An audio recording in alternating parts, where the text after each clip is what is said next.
நாம் இன்னைக்கு பார்க்கக்கூடியது என்னன்னா, ஆவிக்குரிய கூடாரம். என்னது? ஆவிக்குரிய கூடாரம். பூமிக்குரிய கூடாரத்தை போல ஆவிக்குரிய கூடாரம்னு ஒண்ணு இருக்கு. பூமிக்குரிய கூடாரத்தினுடைய அமைப்பு போல ஆவிக்குரிய கூடாரத்தினுடைய அமைப்பு. ஓகே. இந்த பூமிக்குரிய கூடாரத்துல நம்ம என்ன பண்றோம்? நாம போய் தங்குவோம். மனிதர்கள் ஒரு பாதுகாப்பாய், அதாவது வெயிலா இருந்தாலும் சரி, மழை காலங்கள்ல இருந்தாலும் சரி, பாதுகாப்பா தங்கணும்னா அவனுக்கு ஒரு கூடாரம் தேவை. இன்றைய காலத்துல எல்லாம் மாடி வீடு, அடுக்கு மாடி அப்படின்னு போயிட்டு இருக்கு. ஆனா அன்றைய காலகட்டங்கள்ல என்ன, கூடாரம், மரத்தினுடைய குகைக்குள்ள வாழ்ந்திருக்கிறாங்க. அடுத்து வேற மலை, அடுத்து மரத்தை கொடைஞ்சு அதுல வீடா உண்டு பண்ணி வாழ்ந்திருக்கிறாங்க. அதுக்கப்புறம் ஆபிரகாமினுடைய காலகட்டத்துல வேதத்தின்படி பார்த்தோம்னா அவங்கெல்லாம் கூடாரம் செஞ்சு கூடாரத்துக்குள்ளதான் வாசம் பண்ணியிருக்கிறாங்க, இருந்திருக்கிறாங்க. ஓகே.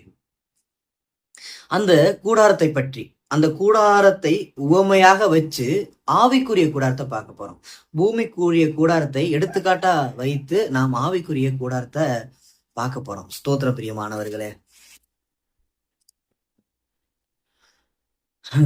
இந்த ஆவிக்குரிய கூடாரத்தை பத்தி நீங்க தெரிஞ்சுக்கிட்டீங்கன்னா ஆவிக்குரிய வளர்ச்சியில நீங்க எந்த அளவுக்கு வளருறீங்க அப்படின்னும், தேவனை எப்படிலாம் மகிமைப்படுத்துறீங்க, தேவன் ஆவியா இருக்கிறதுனால நாம் ஆவிக்குரிய வளர்ச்சியில ஆவியில தான் தேவனை மகிமைப்படுத்த முடியும் அப்படிங்கிறது எல்லாருக்குமே தெரியும்.